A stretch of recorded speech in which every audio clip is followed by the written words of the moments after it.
A dragon without its rider is a tragedy. A rider without their dragon is dead.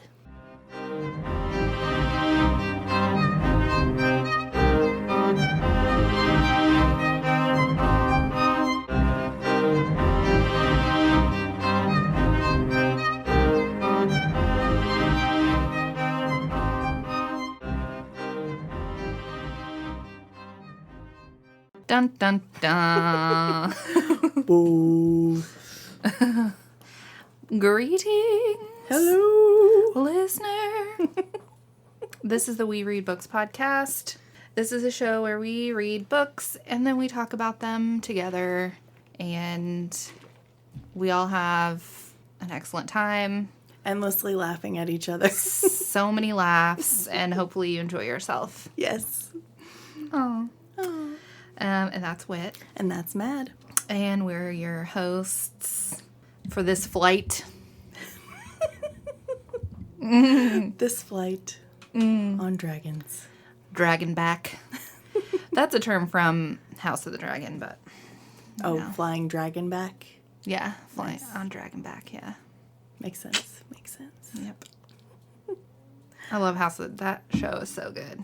I need to give it a whirl. It's so much better than Game of Thrones. It's wild. Like, insane how much better it is. See, and I've said before I gave Game of Thrones a try, but... Yeah. But this one seems more Yeah. more up my alley. It's a lot more, like, political intrigue and, like... It's less gross, right? Yeah, it is. Good. But it's graphic in a different way. Obviously, like, there's a lot of death.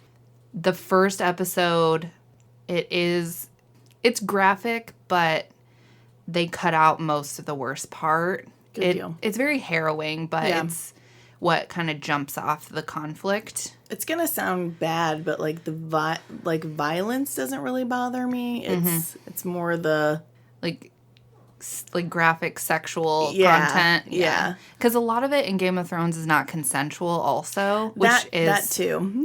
the worst thing to watch. And repeatedly is the problem. Yeah. Yeah, it's bad.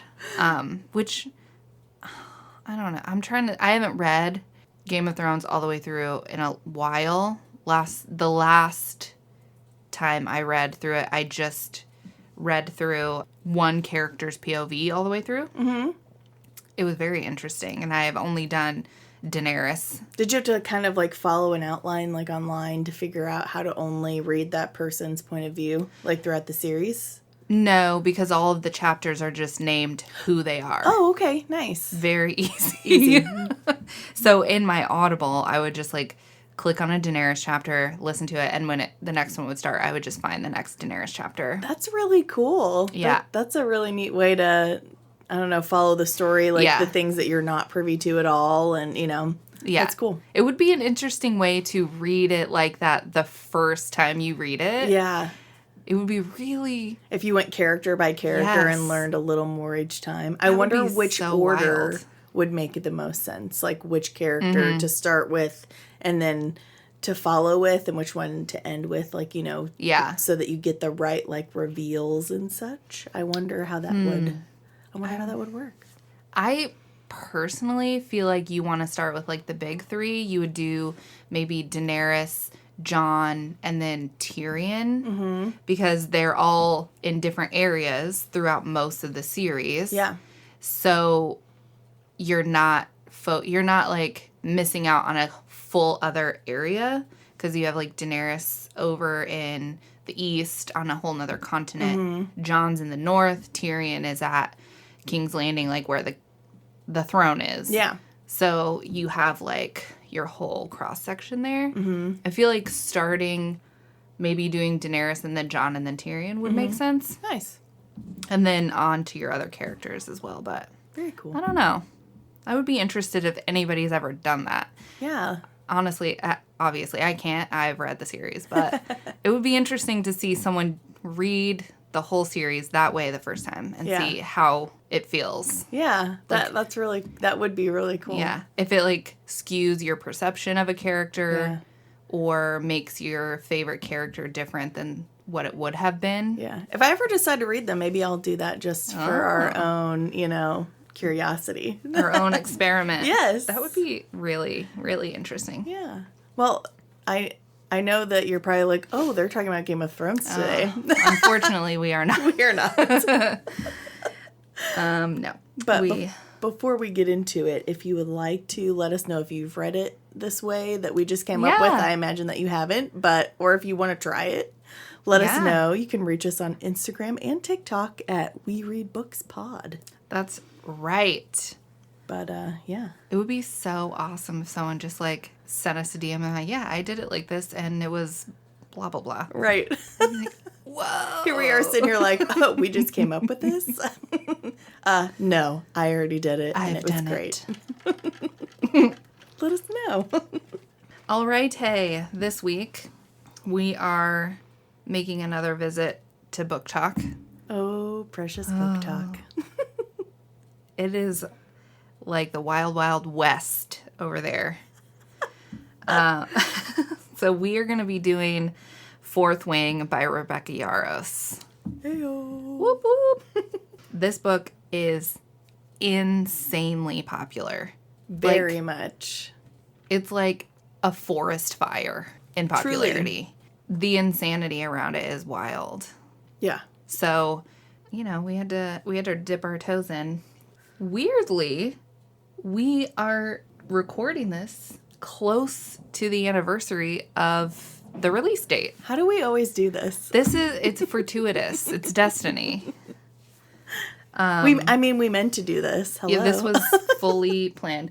Because today's April 7th, and this book was released April 5th, 2023. Wow. Yeah. This book is only 1 year old. And it has like a Throne of Glass ACOTAR level following. Cult following. And it has already released its sequel. Yeah. These folks did not have to wait that long. Not like you've been waiting. Yeah. 12 years. It's been 84 years. Someone's going to write a book about the long wait. We're going to see a documentary about the long wait between Game of Thrones books. And they're going to call it The Long Night. Yes. Because that's like a thing from Game of Thrones. Yeah. The Long Night is like an impending doom or whatever. Perfect. I'm going to write it and I'm going to title it The Long Night. I would love for you. TM, copyright, whatever I have to say. This is... legal. Yeah. This is ours. No, I think... Because the Iron Flame is the sequel to Fourth Wing, and it came out in November of 23. And I just have to say that I think the publishing company is called Red Tower Books. Mm-hmm. Dumb. Why would you do that? Foster some anticipation. Yeah.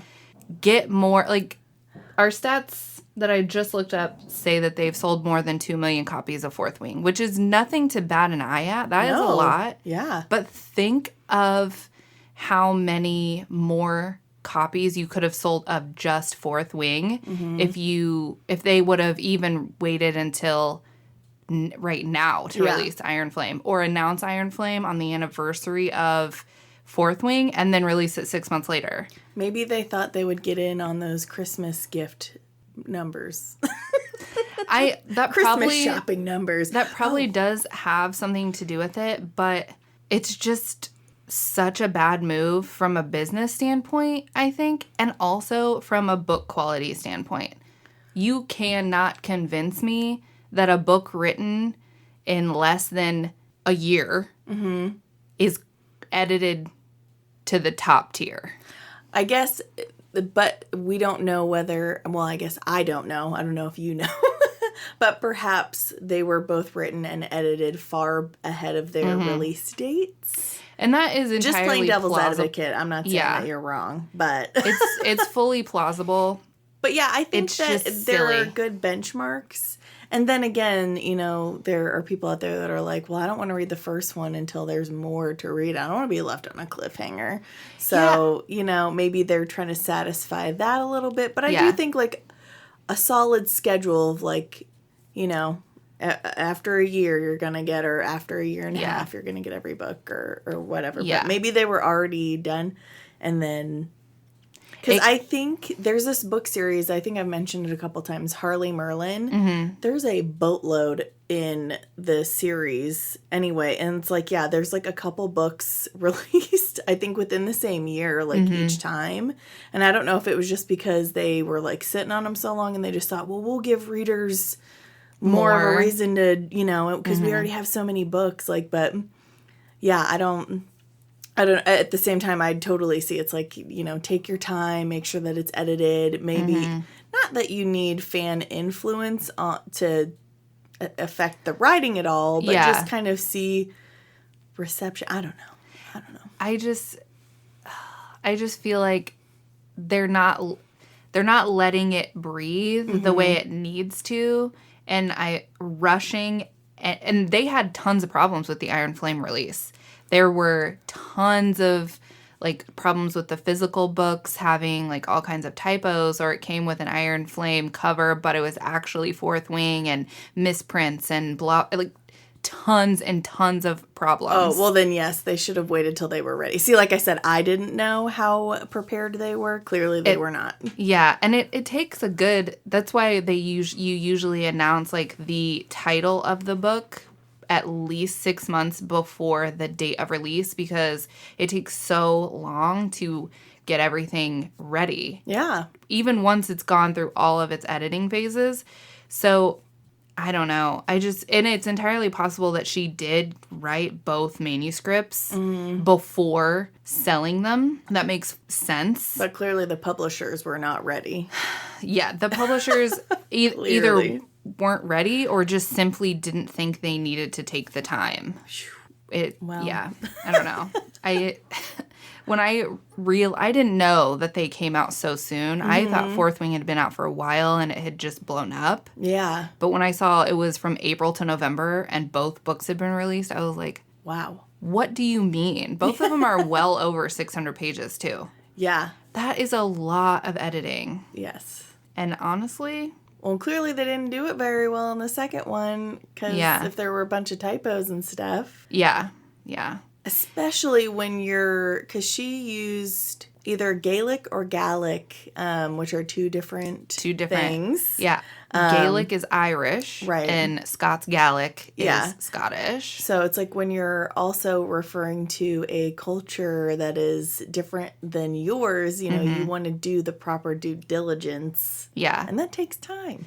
Yeah. I've seen several, which is one of the several controversies surrounding Rebecca Yarros in general. But, you know, we're not going to touch on that. It's political and it's, whatever. But the use of, I think it's Scots Gaelic is what she's trying to draw from. But she keeps, instead of calling it Gaelic, she's calling it Gaelic. So she's confusing the two languages and not pronouncing them correctly. And there are a lot of native Gaelic speakers that are like, listen, we want our language to be out there. Right. But we want you to do it correct. Right. So, which would have been a good thing to pause on and then maybe correct for the second book, and maybe even correct things in the first and kind of, you know, do a oopsie poopsie, here's the the right way. Yeah. Version.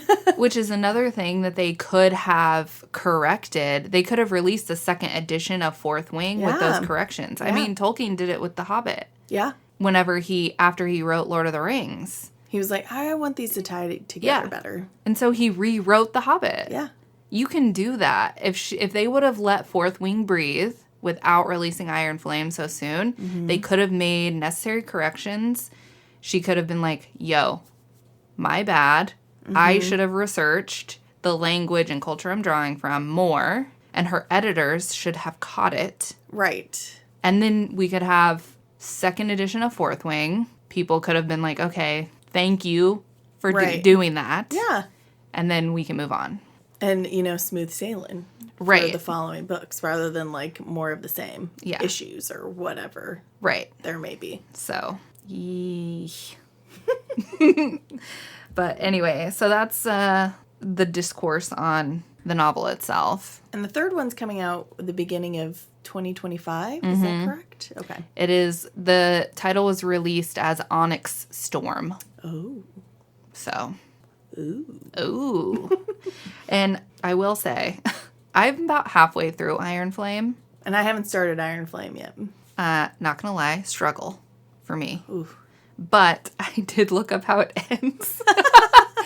I don't like to spoil books for myself if I really love them. Right. But also, if I really love a book, odds are I'm going to sit down and read the entire thing. Right. And it won't matter. Right. Because I will have already figured it out without having to, like, languish about it. Right. So, I saw something on TikTok about, like, the ending and whatever. And I was like, you know what? I'm just going to look it up. Yeah. I'll probably finish Iron Flame, if not for just because I don't like the unfinished book. Right. But if we ever do it, obviously. Yeah. I was like, but I got a lot of other books on my list that I am currently reading, so I'm just going to look up the end. I don't care. Yeah. I don't know. I think a lot of people are displeased with it, but from what I heard, I feel like it's interesting. Okay. Potentially. Okay. So, I don't know. We'll see. We will have to discuss this after the episode. So, that's where we are. Interesting. All right. Well, I suppose we should just jump right in. Yep. Get to our character list. And then into the nitty-gritty, as it were. As it were. So, we shall start with Violet Sorrengail. She is our main female character. Mm-hmm. Her dragon. Is it a spoiler to say her dragon's at the top? I mean, if you're here, you've read it, and if you haven't, and you're spoiler warning. Yeah, you're anticipating that she's getting a dragon. And if you've seen any pictures or anything pertaining, you know she gets two. So yeah, and who is gonna read a book about dragon riders if the main protagonist doesn't have dragons? That would be so annoying. Can you imagine? She's like, oh, I didn't get bonded. I guess I'll just hang out till next year. I would have stopped reading it. I've been like, we have to do a different book here. I'm not finishing this. Are we switching to someone else's character perspective? Because this is not it. How dare you write the main character not getting a dragon? I would have been super pissed. I might have even lit the book on fire. She just quits and is like, I guess I will go with the scribes. Let's go to the scribes. Oh, man. Okay, so we've got Violet Sorrengail. She it bonds to two dragons, Tairn and Andarna. At least that's how the audiobook says them. Yeah, we're going with the audiobook pronunciations. We obviously know that the correct Gallic pronunciation of these words is different. So please forgive an excuse. Yeah, neither of us are Gallic speakers. Correct. So we would do it a great disservice if we tried. We're doing our best out here. Yeah, so we know it's flawed. Right. Know that we know. Yeah. Thanks. Violet's mom is Lilith Sorrengail. She is the general of the Besgaiath War College? Yeah. I don't know. Isn't she like high ranking in the, not army, but they're like military? Yes. Yeah. Military is the word I was looking for. Yeah. And her signet, which is their unique power, hers is storms. Like controlling and commanding storms. Oh, her mom's is? Yeah. See, I couldn't even remember what her mom's signet is, so I don't know why she's so surprised at what hers ends up being then. I agree. She's like, oh my gosh. She was also bummed about it. Don't even get me started. Well, you will get me started. Yeah. We will get to it. we will get started on the power, because I was highly irritated by the power situation also. Yeah. So. But yeah, and her mom seems like a bitch. Yeah. Not the most nurturing mother. Yeah. She's super like hard, really detached, not. And I think it kind of is supposed to set the tone for the entire culture of the Writers' Quadrant. Agreed. Is like unfeeling, unyielding, strength above all else. Right. But our main character is the opposite of those things, as if she grew up in a completely different culture. Yeah. Which I don't dislike. It's just wild that she's the only one that sees things that way sometimes. I know. Yeah. But then she has a sister named Mira. And Mira's awesome. Yeah, Mira's awesome. She's like the perfect balance of tough and soft. Like she understands what needs to be done, but she also obviously has a heart for her sister and people she cares about. So I like Mira a lot. Yeah. And then we have her brother Brennan, who you find out shortly after the beginning of the book that he passed away or was killed during the Tyrish uprising, which is it what's that region? Tyrrendor, thank you. I was like, not Tyrannok. Tyrrendor, uprose at some point against Navarre is their like kingdom or whatever. Yeah, and so Brennan died in that battle. Things are smooth now. Tyrrendor is back in under the fold. Yeah, as it were, but yeah. And then Violet's dad has also passed away. I don't remember if we got his name or not. I don't think so. But he was a scribe, whereas Lilith is, like we said, kind of a general in the military. She's a dragon rider.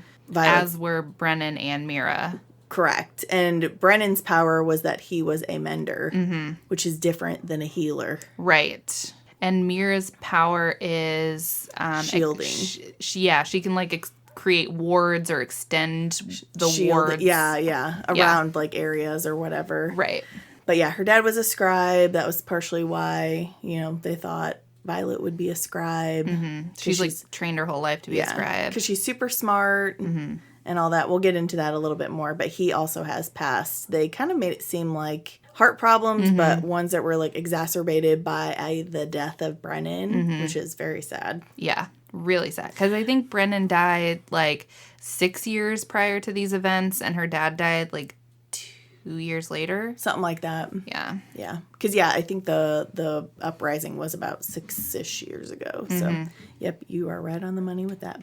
All right. So our next character is Xaden Ryerson. He is essentially our male main character. And our main man. Our main man. No.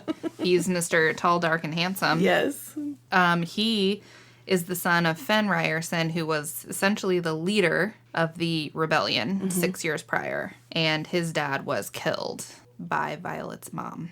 Oof. Yikes. But I think his dad was responsible for Brennan's death. Yes. So we got a little bit of bad blood on both sides. Yeah, we got some bad feelings here. And Xaden's dragon is Sigale. I really like Sigale. I do too. Don't get a lot of her, but the little bit, I like her. Yeah, she's got some attitude. Yeah.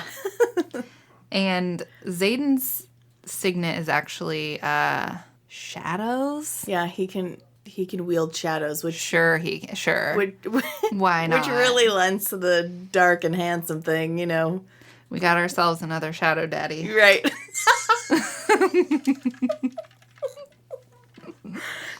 I will say that's one of the things that, granted, everything pulls from everything, right? Just like, you're like Harry Potter, well, it has big spiders, and so did Lord of the Rings, and just, so did Throne of Glass. It's like everything pulls from everything, but there were moments in this book specifically that I was like, oh, that was pulled from, I think this. That was pulled from, I think this, Yeah, and I think... And the Shadow Daddy thing was one of them. Yeah, and it's really the, like, when you take everything together, and a lot of the things that were taken from other things are also things that are currently, like, releasing. So it's not like Lord of the Rings came out in the early 20th century. Harry Potter came out in the 90s. Right. And just because one has a big spider doesn't mean you can't also use a big spider. Yeah. That's a pretty common And it's like how you use it, right? Right. Like in Lord of the Rings, the spiders are they're in Mirkwood and really we just see Shelob. Yeah. And in The Hobbit they like try and get the dwarves and oh yeah. I forgot about that. But in Harry Potter, they're like in the forest. They have a name. They're acromantulas. They're Hagrid's pets, right? And they're hungry. So it's different, right? And even the spiders in Throne of Glass are even totally different. Yeah, and I think the point of that is like taking the idea of a gigantic spider and making it work for your story. Right. Exactly. Like in Throne of Glass, you have the Stygian spiders and the Karen Quee, and they're not actually spiders. Right. Spoiler alert. Spoiler alert. If you haven't read Throne of Glass, turn away here. They're Vogue. Oh, yeah. They're at the beck and call of Maeve, who we think is not Vogue for most of it, and then we find out she is. See, and it's been so long since I've listened to that giant book series Oh my that God, not it's so all of long. those details have, like, attached to my brain. Mm-hmm. Yeah. But, yeah, so they're using them. Yeah. You can be inspired by it, use it, but you have to change it. Make it unique. And there are a handful of things that as soon as I read it, I was like, nah, dude. You can't. For real skis? But, you know, the shadows, it was kind of like, whatever. After it, because they come after the other things. Yeah. So, Yeah. it was annoying. But we'll I guess we'll hop back on that a little later. I shouldn't have even probably brought it up now, but it's okay. I couldn't help it. Yeah, I know, for real. Next we have Dane Atos, and he's like Violet's longest friend. They grew up together. His dad is like the aide or whatever to Violet's mom, so they've been BFFs since childhood. Mm-hmm. He is a year ahead of her in the Basgiath College of dragon writing. Yeah. So they have that relationship going on. Yeah. And his dragon's name is Kath. Mm-hmm. And his powers are that he can, if he touches someone's face, then he can see their recent memories. Yeah. Okay. Yeah.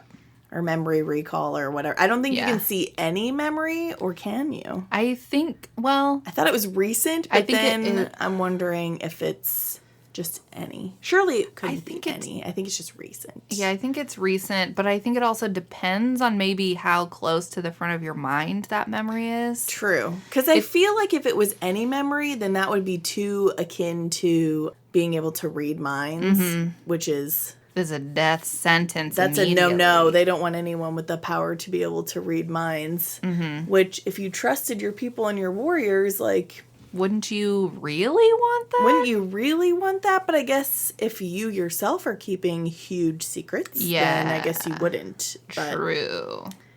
That scene is so crazy, but we'll get there too. Yeah. But yeah, so Dane. Dane.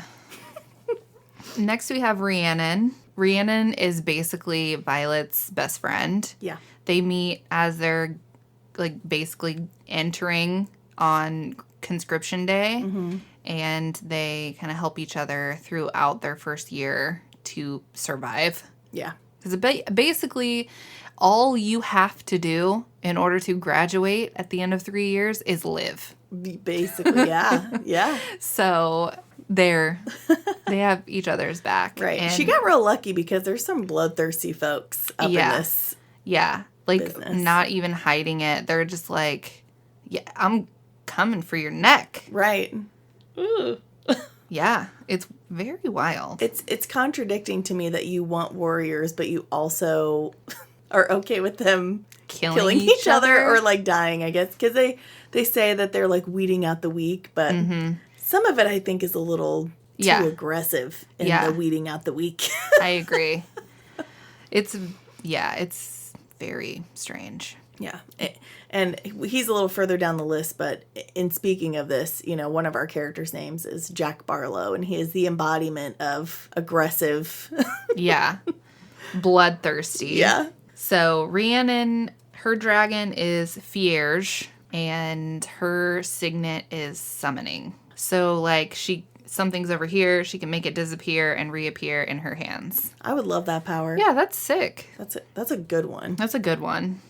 Not too powerful, not too weak. Just like... Yeah. Nice It's useful. Useful day to day. Yeah. And, I like it. And, like, if you're in battle, you can just, like, make their weapon disappear and reappear in your hand. Boom. Hello. I think they underestimate the real usefulness of this power. Yeah. Well, not that she gets a lot of chances to use it. I mean, in her first year or whatever. Yeah. We're not in battle, but hopefully we get to see more of that down the line for Miss Rhiannon. But then next we have Riddick, one of Violet's other classmates. Super kind of like lighthearted kind of character, sarcastic. I liked Riddick. Me too. He's like he's the jokester. Yeah. And I think other than Rhiannon, he's probably her closest friend. Yeah, I would say so. Yeah. Yeah. He's another one. Luckily, Violet got surrounded by, a good group of people that weren't all bloodthirsty and just wanted to survive. Yeah, they're all just like helping each other. Yeah. Yeah. Which is nice. Yeah. His dragon's name is... Aotrum? Aotrum? I don't know. Because I don't remember hearing that specific one in the audiobook. Me either. So. Yeah. Me either. I think his power is ice. Yeah.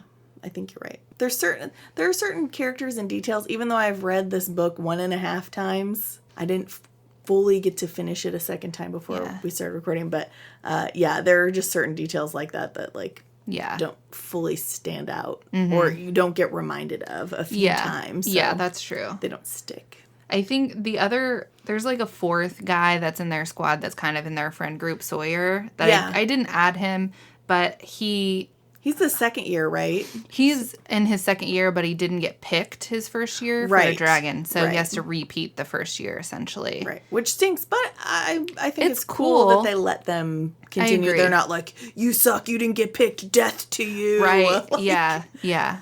That would be so brutal, dude. Right. But but he bonds this time, and his power is metal manipulation. Yeah. Which is cool. Yeah. Yeah, I like Sawyer. Yeah, I was really reading it. I was very invested in him actually getting a dragon. Me too. So that was like an element that I enjoyed because I was like, oh, I feel he's so nice. Yeah, you care about her friend group, which is I agree. They're not just like meh. You care. Exactly. Next we have Liam.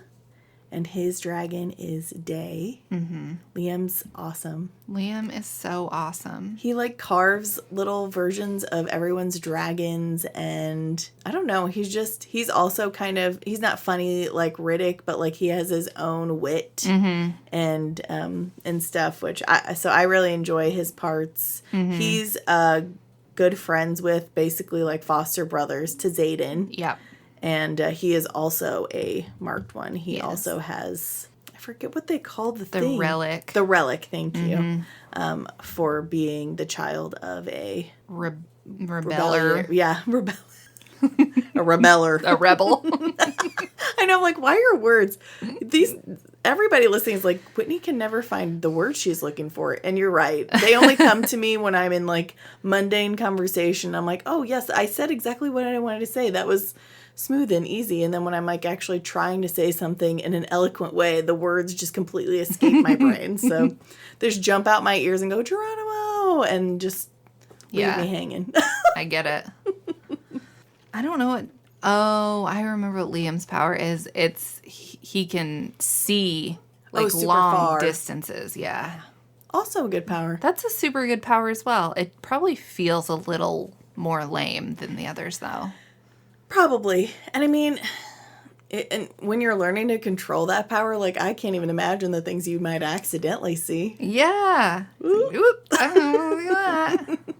Yeah, it's probably something you really have to train to focus on very specific things. Right. Next we have Imogen. She is another one of the marked ones. And she's good friends with Xaden. They're all really close, all of the marked ones, which makes sense. Yeah. She's cool.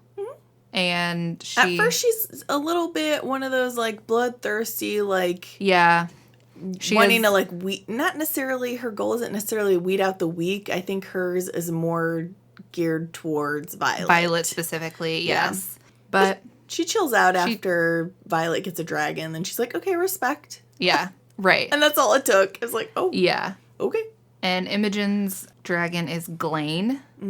I looked these up. That's why they're in here. Yeah. Obviously, the main ones I knew, but I Right. didn't know hers. I also don't know her power. I forgot her power, too. It doesn't really matter.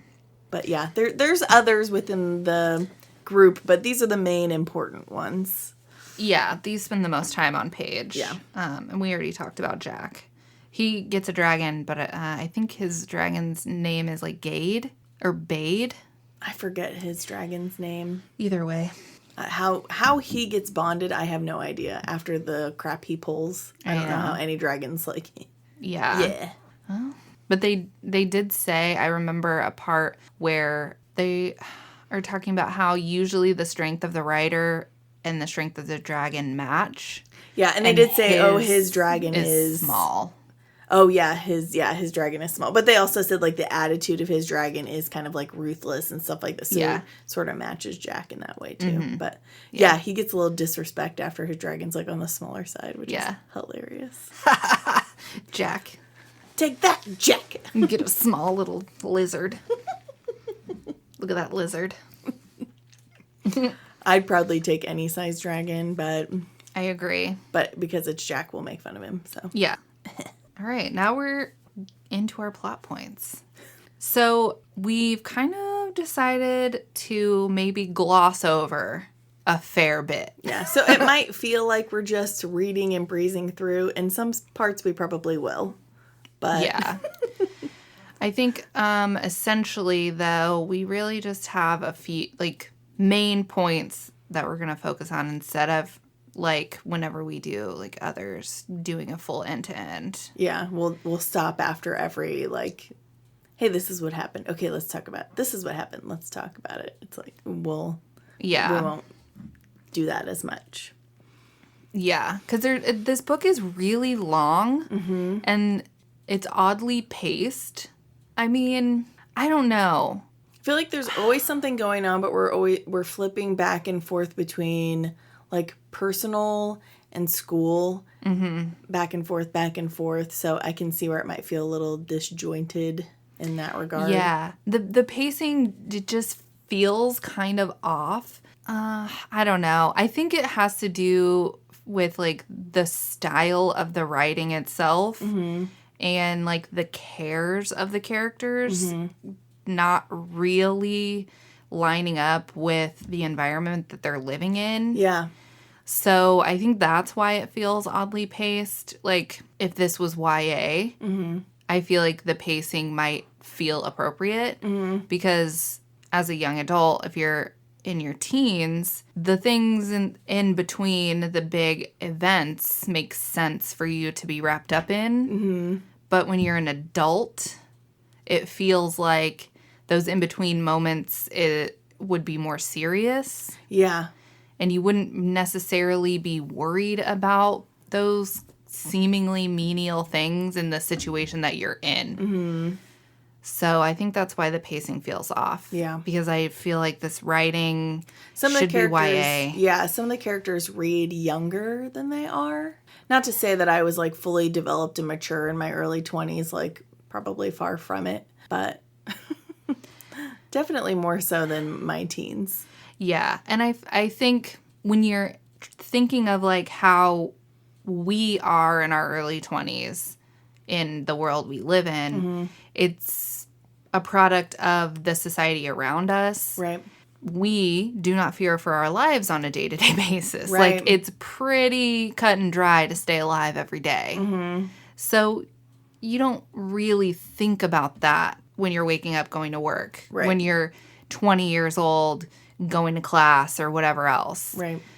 But in this society, I feel like these people are raised with the understanding that they're going to join one of these quadrants that's going to serve the kingdom, and they're at war, and this is called the Basgiath War College. Yeah. So when you hit 20, you're not thinking like a United States 20-year-old. Right. You're thinking like someone who is raised in a culture of war 20-year-old. Yeah. So I feel like you're really a 30-year-old. Yeah. Your mind is going to be working on a more mature level, and the things that you care about and think about are also going to be more mature. So the way that the characters move and think and process information in this book just does not feel like age appropriate. Yeah, they should cut the bull crap. Yeah. Ain't nobody got time to play games. Yeah. Let's get straight to the point. So much repetition of the same things. Yeah. So much like worrying about all of the like weird things that you do worry about in high school. Yeah. I felt like this was high school when I was reading it. Agreed. Which I think we talked about this the other day. Like, on the other hand, like Legendborn, which is set in college, but our main character is 16. We get less class stuff because that's what we're really focused on, which I kind of like. But also, Bree, because of the things that she's endured, the losses that she has had to live through, she just reads as a more mature character emotionally. She does. Not to say that, she doesn't have, like, an immature thought ever, but I don't know. I would often forget that she was only 16. Me too. Because she read older and more mature. Right. Whereas these characters read a bit more immature. Yeah. Which they say, like, oh, well, the writers in the writer quadrant, they live like there's no tomorrow, so, like, they're unencumbered and, like, so they're a little more, I don't know, geared towards, like, just, like, throwing caution to the wind and just, like, having fun or, like, sleeping around. Like, that's something that they kind of, like, make a point to highlight or whatever. But, I mean, that doesn't show a sense of maturity to me at all.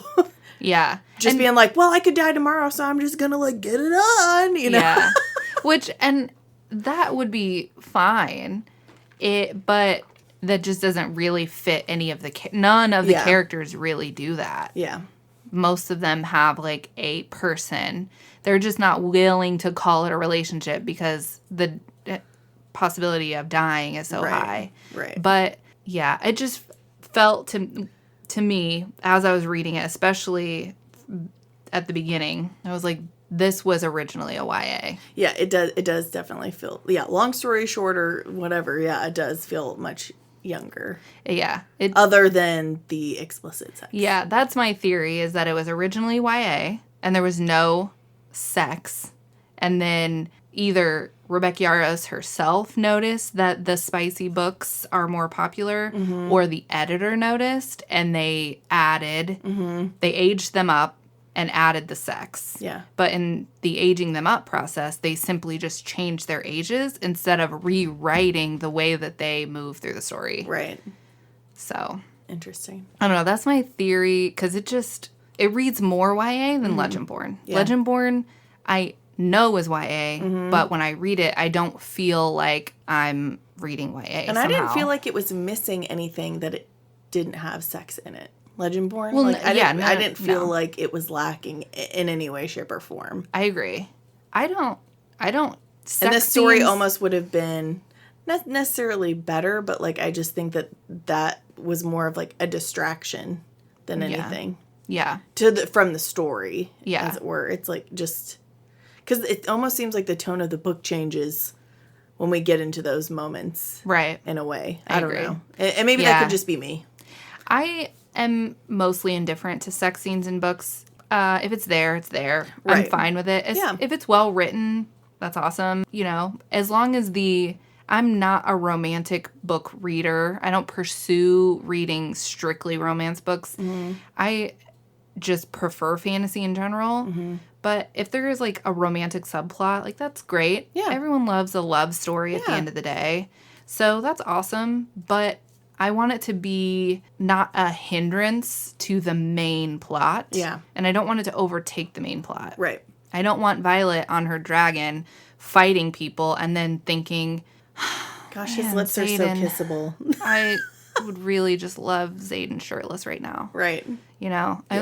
Please don't. You know? Like, in Throne of Glass, Aelin and Rowan are literal mates. Yeah. And she's in battle, like, fighting to the death. Like, she's not like, she's gonna die. I catch his eye and I think about him being shirtless. Yeah, no. She's like in the killing calm. Right. Like, that's kind of what I mean. Like, it feels like a divergence from the story. Like, it feels like the sexy stuff just feels like a distraction. Yeah. Rather than, like, being written or like organically. I don't know. I don't know how to word it, but Yeah. Yeah. It was also super, super ham-fisted. Like, when I was reading it the first time, there's like a line in there from Mira in the first chapter when Mira's getting Violet ready for conscription day, which is basically the cadets walk across the parapet, which is a super narrow stone bridge above a huge ravine, and you either plummet to your death or you make it across. yeah. So Mira's helping Violet, and she's like, don't go near Xaden Ryerson. Yeah. This is like page 3, and I'm like, Yeah. All right, there's the love interest. I was going to say, oh, so what you're saying is that's who we're going to fall in love with. Gotcha. Got it. Noted. Yeah. And then, like, even later on, I think after they've already kind of started having their, like, flirtatious back and forths, and he tells her, like, not to fall for him, I was like, all right. That is just telling us that she is Right. currently. And that you already have. That you've already thought about it. You've already fallen for her, but you don't want her to fall for you. This is the most Noted. superfluous line in the whole book. Right. Don't fall. Okay. Is this opposite day? I guess it's opposite day because I know Sure. you don't mean it. Yeah. I'm like, well, okay. Right. Ignored. Right. So you're just like, oh, so this is where we're going. Okay. Yeah. Gotcha. Noted. Yeah. It was just like the most obvious thing ever to me. Yeah. It's like, if you're going to try and hide it, at least do it better. Right. Or like when you warn someone off of someone, you're almost better off not. Just say, avoid anyone that gives you the vibe that they might want to kill you. You give Yeah. names, Or she could have, she could have also been like, there are a lot of marked ones in Yeah. the quadrant. They're all going to be coming for you. Watch out. Right. That would have made so much more sense. But when you name him by name, it's like, okay, so we're going to fall in love with him. Yeah. Okay, got it. Stay away from Xaden Ryerson. The forbidden fruit. Okay. Right. What does he look like? Right. And of course, one look. Oh, Just the most beautiful person she's ever seen. No big deal. Right. No big deal. And it describes her like looking up to like meet his gaze. And she's like, and I looked up and up and up. Okay. Stop it right there. That is not how we talk about someone who's tall. No. Describe like where your head comes. Like, Right. Which she does later, to his collarbone or something like that. which is not that much shorter. A lot of men are that much taller than women. Yeah. And she's supposed to be pretty petite, so Yeah. really it should be like, I come to the bottom of his pec. Now Right. that's real tall. That's tall and real petite. Yeah. Even I'm 5'8", and there are dudes that my like line of sight is their collarbone. Yeah. Like my dad. Okay. That's And just she later says his height is 4 inches above 6 foot. So he's 6'4". Okay. All right. These are the things that you edit out. Because this isn't like a Jane Austen where they say things sort of in a Yeah. backwards sort of like florally way. 4 and 20. yes. Right. And that's how they spoke back then. Right. That's why it is. It But makes sense. this is not that. No one is describing someone's height and saying 4 inches above 6 foot. I'm 8 inches above 5 foot.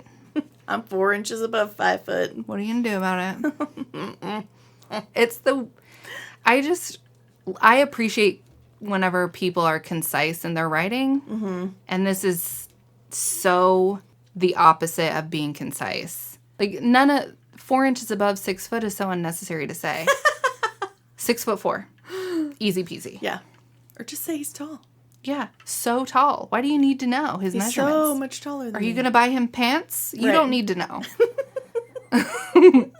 He's so tall. And 6'4" is not that tall. That's Right. how tall my dad is. I can't look at someone and know their height. They're either, in my brain, they're either around my height or much taller than me. Those are the only options. Yeah. Yeah. I'd be a terrible witness. They were like, well, they were taller than me. They were tall. How tall? I didn't get out my ruler or my measuring tape, so I don't know. But they were tall. They were up there.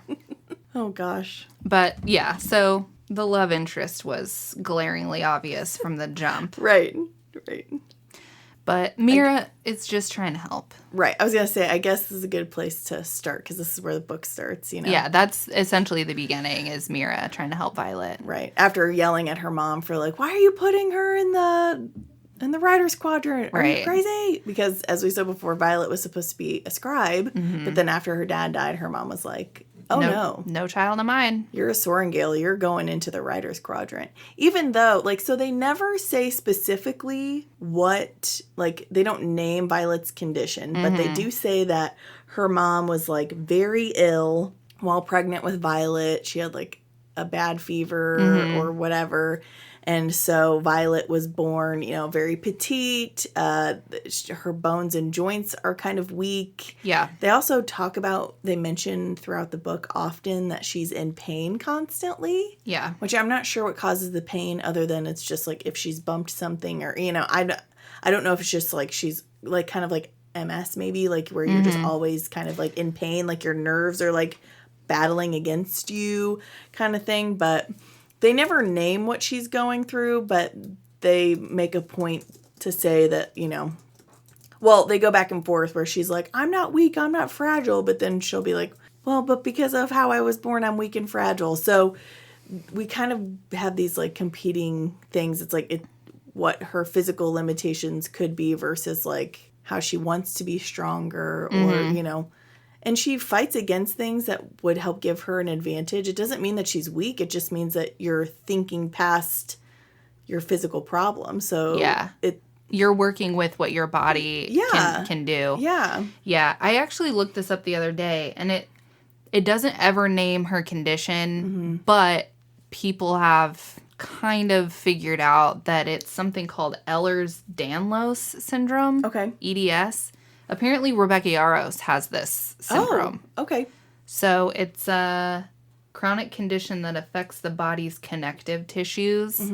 So that is what she talks about, like her joints and stuff. Yeah. So I'm wondering if it's like a reduction in the cartilage of your joints, so it makes her joints hurt. Yeah, but she has to work extra hard to gain strength, and you know, I think it's cool that she is willing and does, you know, work extra hard to try and build her body up. Yeah, I do think that that's a good part about the way that her character is designed. I do wish that more would have been elaborated on her illness. Like, it just, because the way it's written, it just kind of makes it sound like she's small. Yeah, sometimes people are just like, they reduce it to, you're just small and weak. But, you know, not really putting together that, like, she does have physical limitations because of this condition that she has. She didn't need to necessarily, like, name the condition on the page, obviously, but it would have been, because I was confused through most of it, like, what is it that is, because it's kind of sprinkled in the explanation of what she deals with and feels and stuff like that, so it's never, like, just fully stated. Yeah. I wish it would have, in the beginning, when she's talking about, like, this, in this first chapter, I wish it would have been, like, her joints cause her so much pain, or whatever. Just something small, so when I'm reading it the rest of the way, I can kind of live there with her. Because she would just kind of, like, put in, like, you know, this is nothing compared to the pain that I feel every day. Yeah. And I'm just like, oh, what? You know, just because it wasn't fully established, you know, like I said, it felt sprinkled in rather than, like, this is what's going on with her, you know. And I guess either way is fine. Just, it felt like I was having to piece together puzzle pieces. Yeah. Like the other characters that didn't know that she, you know, had to deal with all this, you know, kind of thing. But yeah. I just want, as the reader, wanted to be let in a little more on that. Me too. But her dealing with this, like, as a mother, like, knowing that, I mean, great that mom thinks that she can persevere beyond and become a great writer. But I really don't think that Lilith's decision to put her in the writer's quadrant had anything to do with her belief and faith and Violet's strength and intelligence, and had everything to do with, well, you're my daughter, so you're gonna. Yeah, I think that's where it began and ended, it's like, with her thought process there. Okay, great. But luckily, Violet is incredibly smart, and all her training for being a scribe really lent itself to her succeeding as a writer, and I think that was all awesome. But yeah, it sucks that her mom is such a, unfeeling. Yeah. Yeah. And it could be a situation where maybe there's something revealed about her mom later. Yeah. To where I am in Iron Flame, no. Yeah. But I mean, she posits that it could be partially because of Brennan's death, but she was like that even before that. Yeah, so. But Brendan's death just like exacerbated those and the death of her father, I think, is what the last He was straw. the only thing that softened her, I guess. Yeah. But it sounds like she was kind of hard. Yeah, never really had time for Violet anyway. Yeah. So, but I mean, yeah. But. And if she's someone that takes pride in strength, you know. And I think that's what the writer's quadrant kind of, their unspoken motto really is like strength above all else, essentially. Yeah. So, and that's like when we meet Jack, his whole thing is like weeding out the weak. Right. Yeah, it's his personal mission to weed out the weak. His personal mission. And he targets Violet like from the jump. Right. But so we start with Mira and Mom arguing, then Mira helps Violet get ready, and then it's conscription, but I can't say conscription day. It's hard. Conscription day. It's a tongue twister. And she gets across with a little problem, but not much. Yeah. Mira chastises her for having smooth boots, so she gives her better boots, and then when she meets Rhiannon, she's like, "Girl, your boots are too smooth. So here's a grippy boot. Right? Trade boots with me." And this girl's like, "Are you trying to kill me on this thing?" She's like, "No." Let's swap boots. For real skis. Which things like this show Violet's character. Yeah, I think it does. It shows that she is not just going to bulldoze over other people for her own success. Like, she cares. Right. And so, her and Rhiannon they both have a smooth boot and a grip boot. Yep. And thankfully, they both make it across. Yeah, they do. We meet this sweet kid named Dylan in the beginning who was like so excited to be in the writer's quadrant. He had a girl back home he was planning to marry. Right, had the ring like on a chain around his neck or something, and then like literally 5 seconds later slips, falls, dies. We're like, bye Dylan, oh my sweetheart. We hardly knew you. Yeah. Because it starts raining right before they cross and stuff. Of course. Duh. But Jack... Oh, do you think her mom made it rain on purpose? Is that one of her mom's powers? Yeah, it is. She controls storms. She could have made it... What a bitch. She made it hard... Oh, theory. Unlocked. I mean, her first name is Lilith, and Lilith is what, like, a demon mother. You're so... Oh... There's... I know there's definitely a tie with Lilith and demons, but truthfully, my most recent... bit of that information came from the show Supernatural, so I know it's not accurate to probably the writings about her. The demon mother Lilith. Makes sense. Which sucks. Lilith is a sick name. Yeah. Oh, it's a very pretty name. Freaking ruined. Yeah. So we're on the parapet. Jack is behind Violet. She sees him throw someone off the parapet, just willingly grabs him by his fucking straps and tosses him. Right. And she's like, gotta get through. Right. Because once you're like off the parapet and into like the quadrant, can't kill your other cadets. Right. You can't kill another cadet in sleep, and you can't kill them like if they're in your squad. In your squad, or if you're in like formation or with other leadership around. Yeah. They say you have to do it on your own time. Right. It's like, it seems like there's all these rules against when you can't kill someone, but then it also seems like when someone does kill someone, it's like, oh, well, obviously that's expected. Yeah. It's like okay. Like in challenges, when they're sparring, they have the rules like no magic, no fatal blows. Yeah. But if you're killed during sparring, it's kind of fine. It's like, oopsie whoopsie. My bad. That's just part of how it goes. Okay, move on. I found that conflicting to my brain. Yeah. But I thought maybe it was just me. No, it didn't make the most sense. Okay, good. Well. But, so Violet knows when she crosses and gets in with where the leadership is, he can't kill her. Right. So she, like, hurries up, and he, pursuing her, narrowly misses her. Yeah. misses getting to throw her off, and she like pulls her dagger and holds it to his testicles and is like, listen here, you little bitch. Not today. Right. I do like, I will not die today. Yeah. That is her mantra. Yeah. I respect it. But yeah, so Jack is, he's had his sights set on her since moment one. So it's kind of funny that it's like, Zane Ryerson's going to try and kill you. It's like, are you sure that he's the one that's going to try and kill me? Because I'm pretty sure it's this guy. Look at this monster over here. This guy right here. Straight up. Son of Satan. Doesn't know anything about me. Probably does not have the same hangups that someone like Zayden or his other fellow rebel children would have. This dude's just decided that he wants me dead really hard. Right. He does. Great. Yeah. And after this whole incident, he kind of wants her dead because she threatened to cut off his nethers. But it should have made him respect her because she was like not going to just like stand there and take it. She fought against him. So that should prove that she's tougher than he thinks. But no, he takes everything kind of personally and wah. Yeah. He's like your typical toxic male. Yeah. Yeah. He's like, just awful. Me kill. I was going to say with no true motivation. No. Or reason. There's no reasoning. No reason at all. His brain is just, set to, like, dial toggles. One is, like, kill.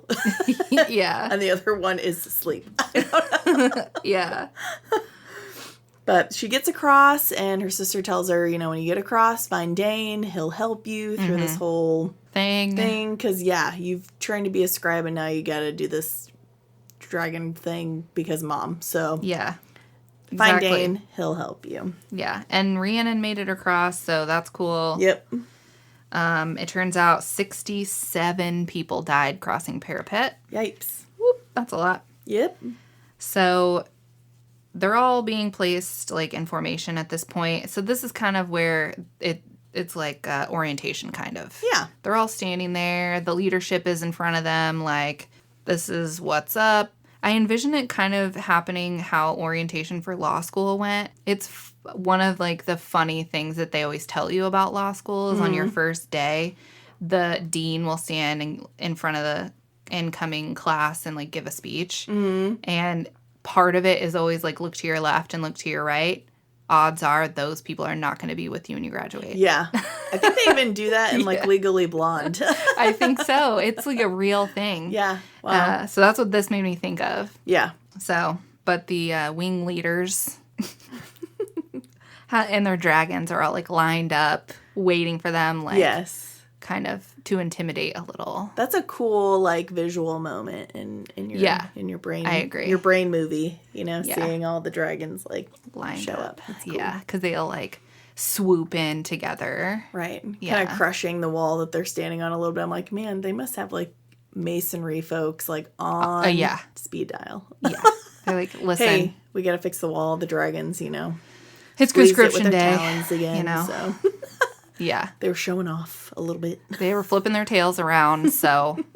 Yeah. Which I did think the scene was interesting because first of all, it's our first sight of the dragons in general. And what is the other draw of this book?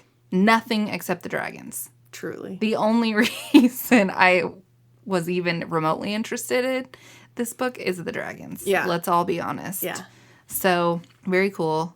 They're giant and clearly a little judgmental. Yeah. Because some of the cadets get scared. Yes, and try to flee. Yeah. And then the dragons are like, nah, torched. Which it's funny because they say it's like, joining this squad, this quadrant, it's like, you're going to ride a dragon and stuff, or hopefully that's the goal. Yeah. But seeing one in person, I guess, is different. And so some people's brains just went straight into flight. And the dragons were like, if this is how you're going to behave, you clearly aren't tough enough to ride one. So you burned. It's like there were scorch marks where a person used to be. It's like, oh, okay. Hello.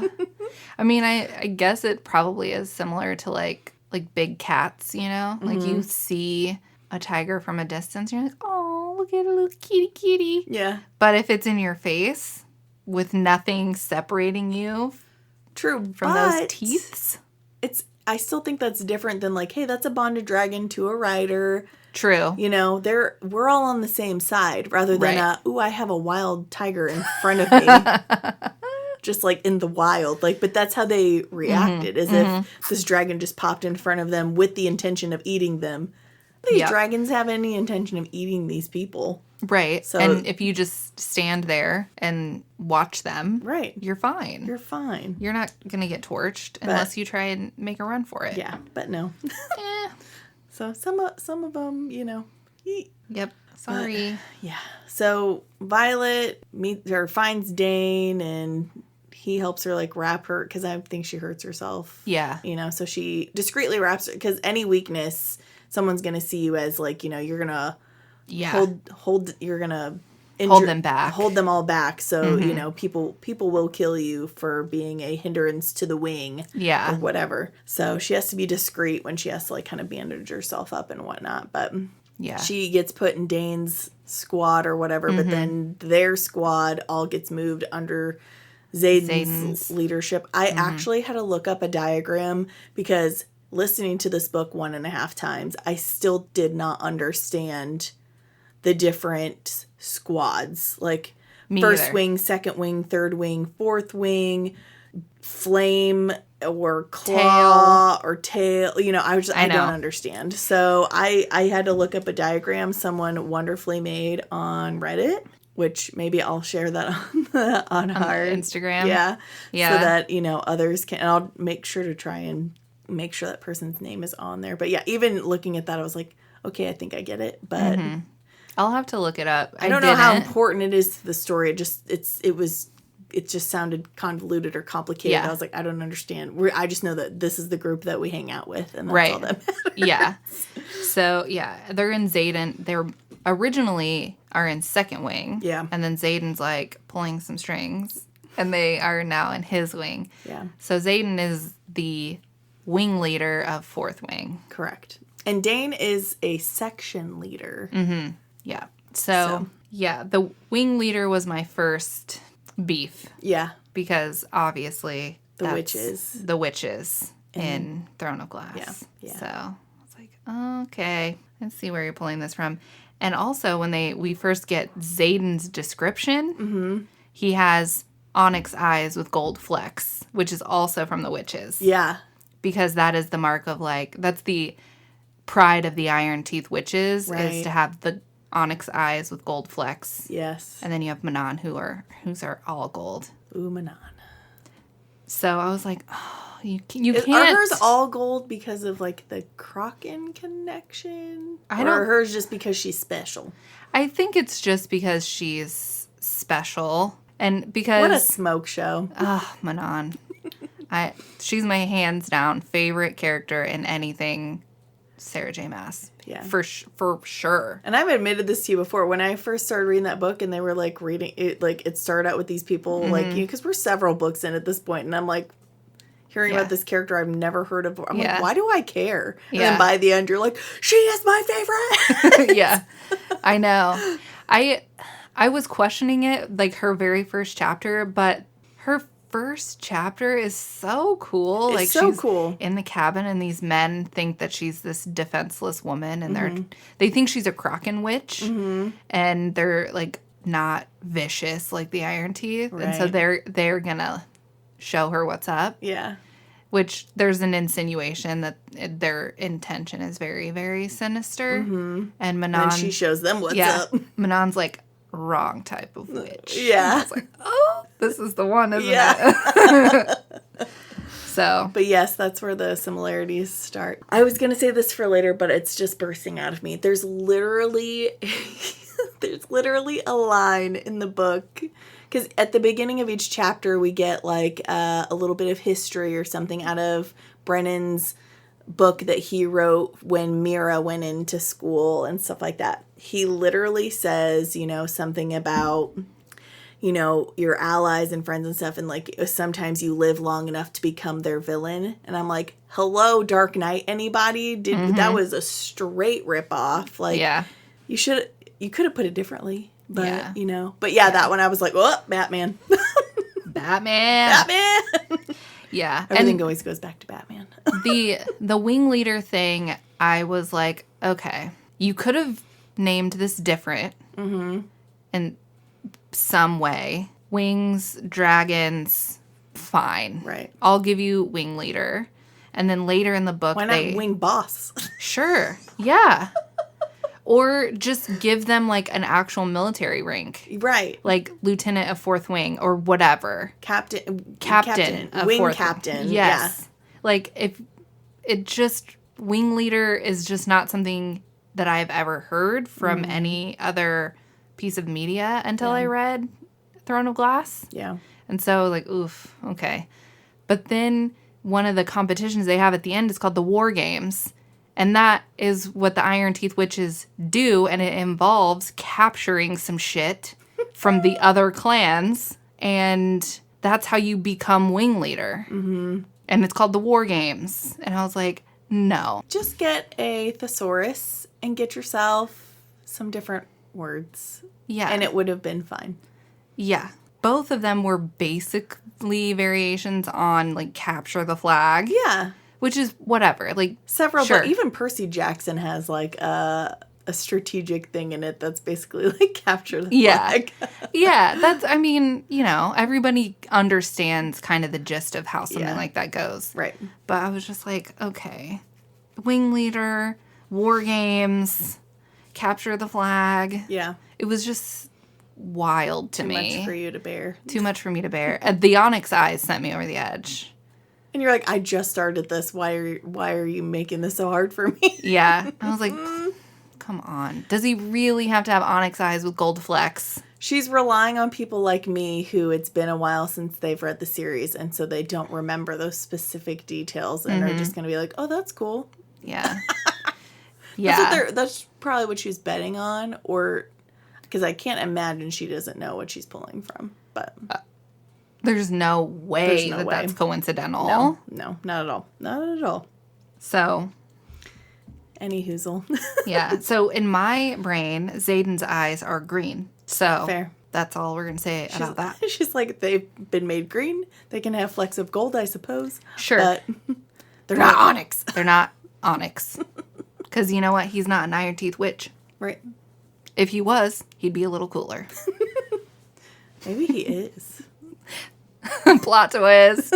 They've colluded. Yep. Sarah and Rebecca have colluded. Yep. And Xaden is the only this is the crossover. Male Iron Teeth Witch. Yeah. That would be the twist of the century. That'd be pretty great. Okay. Or probably pretty terrible, but... Yeah, that would not be it. No. That would be terrible. Yeah. So. But, you know, whatever. So, yeah. So, then next morning, they read off the name of everyone that died. Like, it's equally respectful and also like, okay, but this is the last time we're going to mention them. And then, you know, then we forget that they existed and move on with our lives. It's like, wow, okay, it's equally respectful and callous. Yeah. But they'll do this every day. They'll read from the death roll. Anyone that's died either at the school or in battle, whatever, their name gets read off. Mm-hmm. Well, I guess it's just here at the school, but I feel like other places they probably have a death roll as well where they say their name. Because, it's like I said, they do it out of respect, but then it's sort of like, but after that, their name won't be mentioned. Right. Sort of like, okay. Yeah. They commend their souls to Malik. Yeah. Their god of... Is he just their god, or is he like the god of war? He's the god of death. The god of death. Yes, I think Malik is the god of death. Okay. And they're a multi-god... They are. Society. Because she'll say, gods, he's so hot, you know? So. Yeah. Which is... I mean, that's something that they do in Throne of Glass a lot, because there are many gods. And Akatar. Yeah. It's either gods or cauldron. Yeah. Oh, yeah. Cauldron blessed. Which, when I first read Akatar, I was like, this is the silliest shit I've ever heard. The cauldron by the cauldron. Are you kidding? Of, like, the hopping pot and the cackling stuff? Yes. Yes. It just seemed like really, like, cauldron. Are we making stew? Yeah. This is weird. But it is actual Norse mythology. Yeah. When I looked it up, and then when the cauldron is used the way that it is to like transform people, that's when you're like, okay, this cauldron is Yeah. Scary. I, Okay. I accepted it more after Yeah. I realized it was an actual part of Norse mythology. Yeah. But I still think it's still silly in my brain. Right. I still see the silly. Right. So I You just can't stop it. I can't stop it. I get it. So here we are. Yeah. But whatever.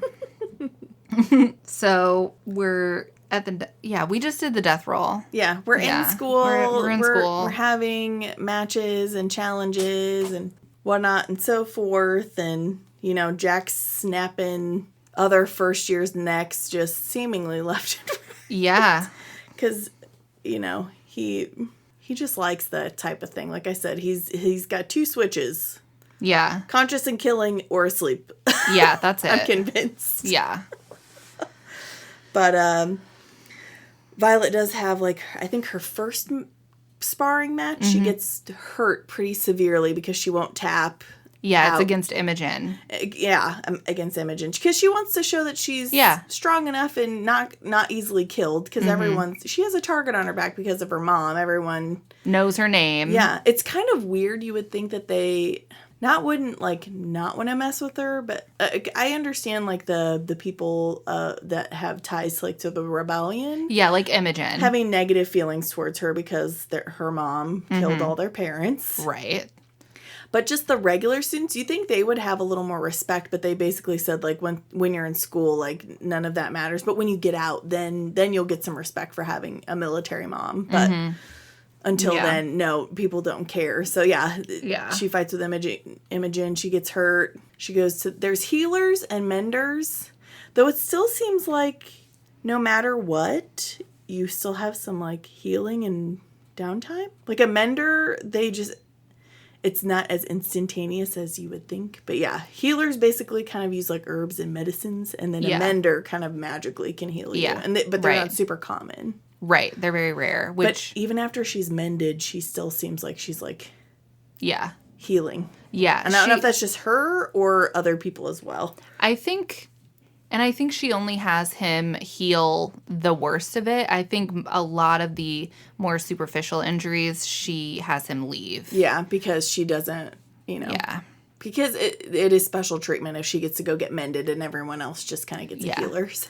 Yeah. So at this point, we also have experienced Dane on a number of occasions trying to convince her to leave and go to the scribe quadrant. And this is definitely one of them. He's like, yeah, it's your first day, and you get her shoulders basically ripped out of socket. Yeah, essentially. But she wants to tough it out. She wants to prove she belongs here. Mm-hmm. And so, we see some different sparring things, and Violet is smart, and she figures out who she's going to be facing. So she kind of gets this, bright idea to poison whoever is going to be. She's going to work in the kitchens and serve breakfast. Right. And she's going to poison the plates of the people that she's going to be facing. This isn't common knowledge who you're going to be facing. She figures out, a secret way to see the list or whatever. So that's kind of her...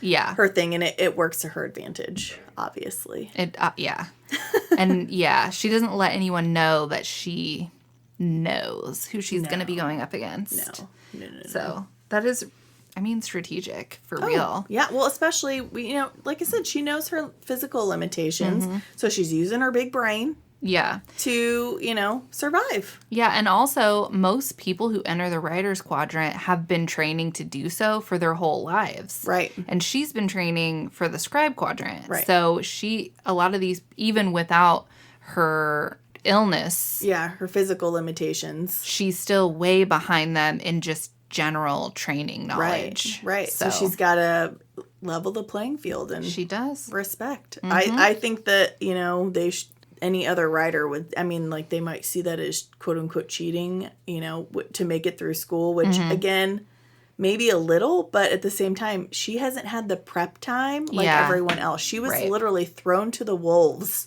by her mom. She really was. Again, I don't fully understand the decision other than her own pride, but even still, it's did you want Violet to die? I feel like you wanted Violet to die. Yeah, it kind of gives that a little, to be honest, because Lilith Sorrengail knows that Violet is not built like like Mira. Yeah. Mira is like really successful in the Yeah. writer's quadrant. And she's tall, strong, muscular, athletic. Like she's the embodiment of what a writer is. And Violet is small and has this illness that she deals with. Right. And Lilith knows that. It's going to be a hindrance for her. So she has to have anticipated her death. Yeah. At least on some level. I don't know if every day she's just like, rats. There she is again, living. Yeah, it's very weird. Yeah, it is very. I can't wrap my head around it, so I just try not to think about it. But, Yeah. But yeah, so she's poisoning people. It's working out for her, but she's out one night foraging for her poison berries, berries and leaves and whatnot. Yeah. And she sees a group of the marked ones. So like we said, basically the Tirish Rebellion, all of those people were killed. Mm-hmm. And then their children were marked at, by a relic showing that they're the children of the rebels. And they kind of made this thing. I don't know if you find all this out up front. I think you do, but basically, they are all conscripted. They all have to go to the Writer's Quadrant. Yeah. They can't choose any other quadrant. Which, to me, again, is weird. It's sort of like you're making them prove their loyalty, I guess, but you're also, and it's theorized in the book, but like basically, it's sort of like we're going to make them go through the most dangerous thing in hopes that they die. But a bunch of them don't die. They make it, and they actually like rise in the ranks. Mm-hmm.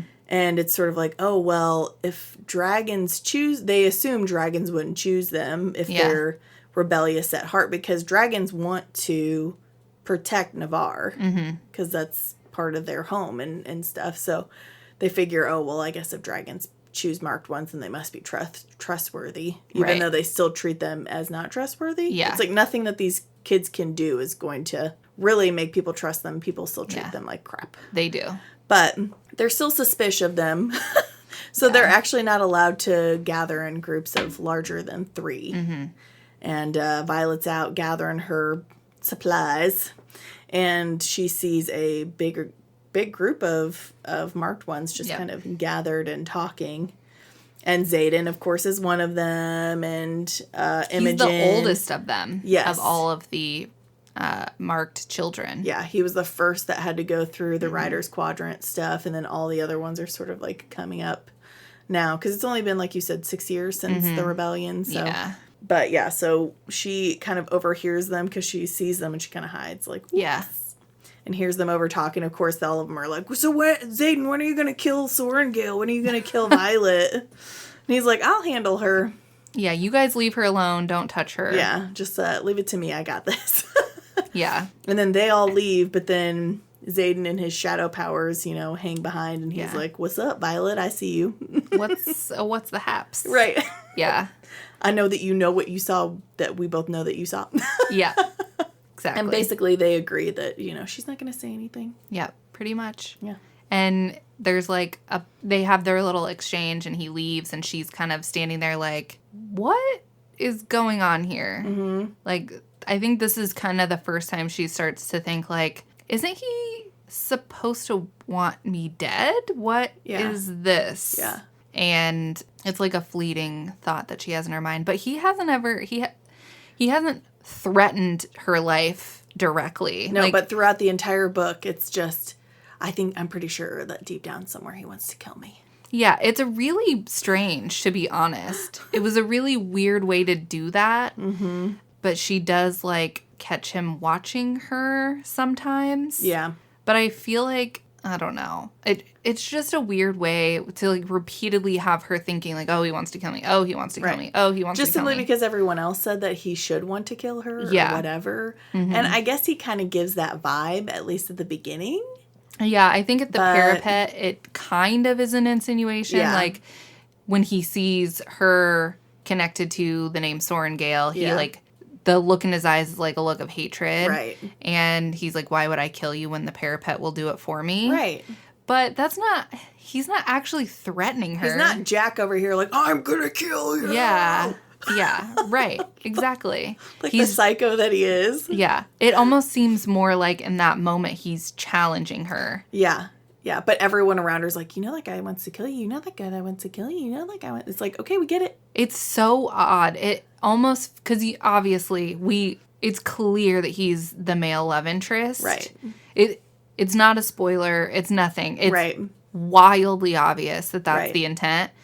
So it feels like it's annoying. It gets to an annoying point where you're just like, he's it's not going annoying. to kill you. It's annoying. And it feels like it is trying to be a plot device to set up an enemies to lovers trope. Right. But they never spend any time as enemies. Not really. Really. Not really. The beef is never really an issue. Like, he never threatens her life in a real way. Nope. He never, like, makes an attempt on her life. Nope. Even in moments where he would have every Yes. right to harm or kill her, he doesn't. Mm-hmm. Like, he actually helps her. In this moment right here when he catches her, nobody else is around. It's night. He could have very easily just dispatched her and on to the next. And nobody would have known. She's a first year. It is expected that you die almost. So yeah, it's like it's kind of a surprise when you don't die. Yeah. And I know she's the protagonist, so that would have put it wildly early into the story, but they could have had him try. Right. But deep down, that's obviously not his plan. Clearly, yeah. Obviously, you find out at the end that he would the situation is he was never going to try an attempt on her life, but I guess he has to keep up appearances. At a facade, maybe? He could have at least threatened her verbally. Right. But, I mean, yeah, he has some conflicting feelings towards her, but that's about as negative as they go, in my opinion. And that is not enemies to lovers. No. I'm really sorry, but it isn't. But, yeah, they're only enemies because everyone else is whispering in her ear that they should be enemies. And her brain is the only thing that's saying he's an enemy. And, I mean, in his group of people being like, when are you going to kill her? When are you going to kill her? Yeah. And he's like, I got this. Yeah. I got my own plans. Right. Yeah. Because, even when, so it's like she's poisoning these people, and there's one person that she can't face because she poisoned them too early. Mm-hmm. Oopsie whoopsie. My bad. So then she, faces Xaden in a match. Well, it's not a real match because he's basically actually teaching her. Like, you could kill someone doing this. You could kill someone doing that. Like, you're doing this and you're making it really obvious. Stop doing these big, powerful moves when you're small and agile. Do things that benefit your stature and your strengths. Yeah.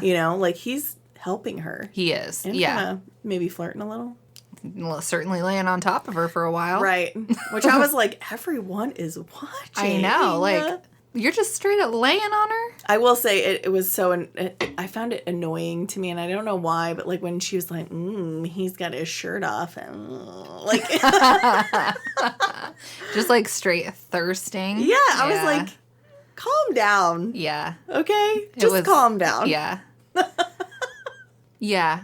I don't think that scene really necessarily bothered me. I did think it was weird that because it's still so early on. Yes. And she still hasn't, like, there's still, like, the Dane of it all in her mind still. Right. Well, and it's also like, I'm supposed to hate him, but he's so hot. It's like, if I think that of someone, that they're trying to kill me or hate me, I wouldn't be able to look at them with attraction like that. I agree. It's hard to separate those two things. Yeah, I agree. It was just wild to me that she's like, that guy hates me, and I definitely hate him, but, like, oh my God, look at his hello pecs. Muscles. Yeah. And she, like, feels some jealousy because she notices Imogen noticing him and Garrick fighting both shirtless. Yes. So I thought that the jealousy was a little weird and misplaced with how early this happens. Yes. Yeah. Especially because up to this point, we know that Violet has feelings for Dane. Yeah, they're friends, and she always hoped that it would be more, but it never had. Yeah. And then now that she's in the writer's quadrant, first years can free love it up, but it's frowned upon if you are intimate with someone that's of a year higher than you. Yeah. Again, like they have all these like rules and standards that are always like contradicting. It's like, oh, well, you should be able to do this, but you can't do this. It's like, okay. It seems weird, yeah. And it's frowned upon, but not against the rules to have relations with people above your year. Right. Or below your year, I guess. Right. And we learn, I mean, Dane is the epitome of a rule follower. Oh my God. Almost to a fault. He's wildly insufferable. Right. You want to root for him. You don't even get a chance to really root for him other than her being like, he's my oldest friend and I can trust him. But like at every turn, he proves her wrong in that regard. Yeah. Well, he, at every turn he's like, here, I found you an out. You can go I'm going to sneak you to the scribes. And she's like, no, like I made it across the parapet. I want to prove to myself that I can do this. Yeah. I can do this. And he's like, no, you can't. You can't do this, Violet. You can't. You're weak. Let's get you out of here. So it's like he doesn't believe in her. No. Yeah. From the jump, it's clear. Like he has absolutely no faith that she will make it through. Right. And so they kind of squabble back and forth a little bit, but then she still has this weird hope that more will happen. Mm-hmm. And I think that's just almost like nostalgia, like, their friendship before he became a writer. Yeah, I think she's hanging on to that when it's like it's clear that like, he just sees her as this weak little Violet. Yeah, and she's working hard. Yeah, she is working really hard, and she continues to like work hard throughout the rest of this book, and he never believes in her. Yeah. Even when she demonstrates all of her powers towards the end, he still doesn't. Yeah. You don't have to. He doesn't believe in her strength. He doesn't believe in her ability to make fully informed decisions for herself. Nope. He just doesn't trust her. It's crazy. It's like he's like her older brother is how he behaves, not a potential love interest. No. I do think it could have been beneficial, and it might have made what he ends up doing in the end more gut-wrenching if he would have actually been a love interest for her. Yeah. Like, if he wasn't such an insufferable dick. Yeah. And trying to... It's one thing I could have understood. That betrayal is the one that is a betrayal, not the other thing. Oh, yes. We'll get there. His constant repetition of, you have to go to the scribes. You have to go to the scribes. You have to... Right. It's so many times does it happen. Right. It's the first 2 times. I'll give you 2. Right. Because she was majorly injured. She was majorly injured, and he's afraid for her. And then he notices, like, the Jack... People wanting to murder her. People wanting to murder her. So that I understand. Yeah. When you care about someone, especially in this situation, he's a writer. Right. But you don't see anyone else caring enough about anyone else to protect them. It's just her. Yeah. And it's kind of wild to me, too. That it's like, I know she's our main character, but it's like there's no other characters other than our small squad. It's like everyone else is like numero uno in it for themselves. Right. Like, so it's just... And it's so... First of all, it got wildly annoying to continually read him trying to get her to go. For she hundreds obviously was of pages. Like, it's like, because at first it's like, I kind of want to go, but my mom's not going to let me. She's going to march me right back here. Yeah. So I understood it at the beginning where he thought she was only there because her mom, and he is trying to well, fuck your mom, essentially. Yeah. This is what's best for you. But after she says, I want to do this, I want to prove to myself that I can do this. Yeah. I am doing this. Yeah, I'm alive. I'm succeeding. Yeah. Like, he's still, when it's that point and he still is trying to, it's like, you don't know what's best for you. I do. Yeah. He never says that, but that's basically what he's doing. That's what he's saying. And even after she bonds with her dragons, it's unprecedented to bond 2 dragons, and then the dragons have to go off and have their council. Yeah. And he's like, they're going to make you choose, and you have to choose Indarna because you'll never go. Small one. You'll never go into battle. Yeah. And people will want to kill, the unbondeds want to kill you for Taryn. And Taryn's made it to Sigale. Right. So you'll be bound to Xaden forever. Right. Bitch, get out of here. It's like, I'm going to need you to get out of my business. Yeah. Right about now. Yeah. What do you mean not choose Taryn? Right. The biggest dragon on the field. You want me to tell the biggest, strongest, most impressive, amazing, grumpy dragon that, no thanks. You must be smoking some drugs. You are so far outside of your mind right now. So far. You've fully lost it. Completely. He treats her like a baby. Yeah. And it infuriates me to no end.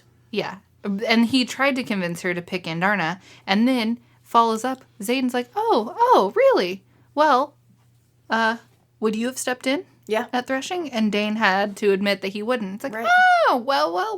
Right, we're so married to the rules that you would let her die, but then you're also trying to get her out of here. That's so interesting, you piece of pile of poop. How does any of this make sense? It doesn't. It doesn't make sense. No. It sure Dane's doesn't. the worst. Nope.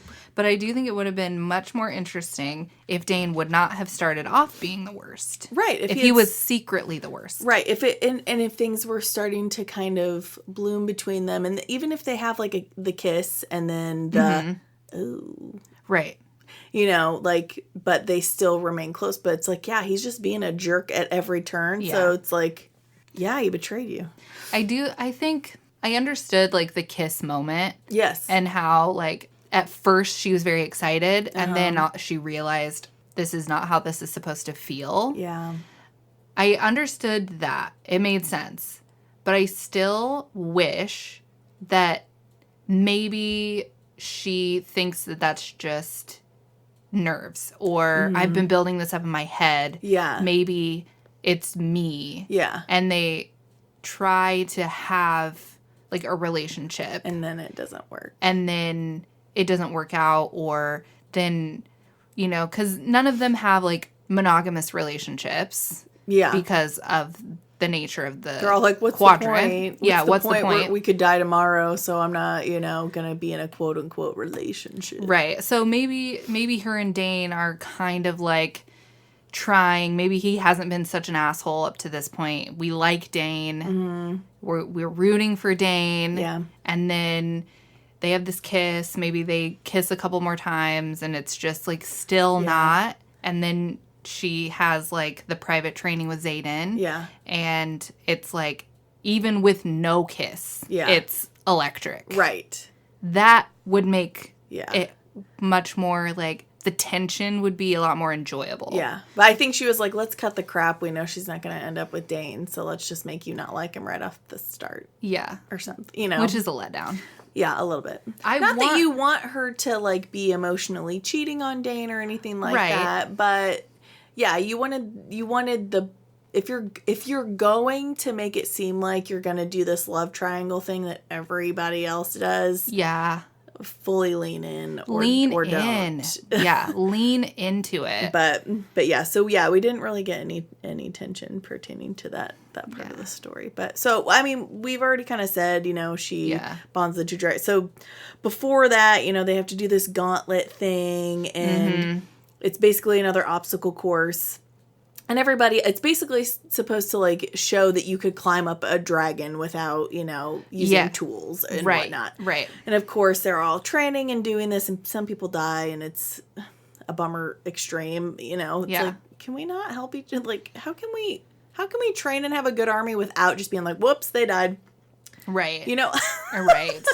But, so, Violet is, you know, her and Xaden have an argument, because every conversation with them is somehow an argument, and he's like, just because there's a right way doesn't mean it's the only way. So she gets the idea to kind of be able to, again, use her brain, you know, and not just follow, you know, the rules to a T. It's like that's her thing. She's creative and she's smart because she was a scribe, so she knows stuff. Right, exactly. And she finds a creative way to make it past this course. And so she gets to go, she succeeds with her group, and they get to go walk through the dragons and get chosen by one eventually. But yeah, in that moment, it's like this girl, Amber, who's another wing leader. Yeah, wing leader or section leader or something, is like, she cheated. And she's actually like, no, I didn't, because, you know, all these code reasons, blah, blah, blah. She's like, I'll take a 30-second, dock penalty, for using the robe, but for the dagger, because of code blah blah blah, I crossed the parapet with it. It's part of my person, so it belongs to me.